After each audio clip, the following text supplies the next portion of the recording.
Welcome to my channel, The Realm in Thinking. I'm glad you tuned in again. If you haven't subscribed to my channel yet, feel free to click on subscribe. Hegel observes that it is natural to investigate cognition before addressing the actual object of cognition in philosophy. This implies a clear separation between the knower, the faculty of cognition, and the object of cognition.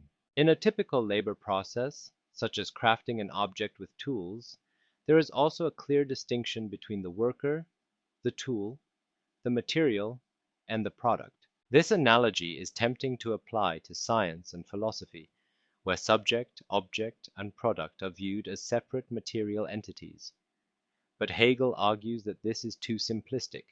He critiques the conflation of material and spiritual labor processes. While he treats the consciousness process as a labor process, he does not develop the categories of the general labor process.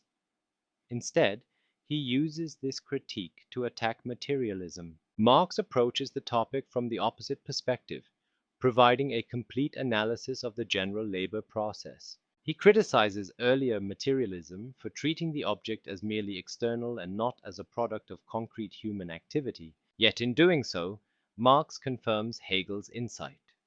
Even material labor is idealistic, as thought always precedes action in any labor. The alignment of conception and product, of subject and object, is the idea. The logical structure of the general labor process is shared by both material and spiritual labor processes. Its determinations include the work itself, the instrument of that work, the object of that work, and the product of that work, as well as their specific relations. In spiritual labor, these distinctions are not abolished, but sublated. They are no longer essential. In material labor, by contrast, these distinctions manifest as independent existences. Moreover, the material product of labor is subject to wear and decay, whereas the spiritual product of labor, thought, can be used infinitely often. Spiritual labor is thus a process of intellectual recognition, a process of knowing, while material labor is a process of materially recognizing the world. In the Phenomenology, the uniqueness of the labor process lies in the fact that it is a process of consciousness, and subject, means, and object are themselves forms of consciousness. Thank you for watching our video.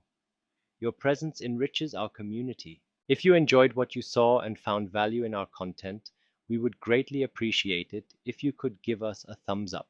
It not only boosts our spirits, but also helps others discover our channel. We can't wait to see you next time for more exciting content. Until then, take care.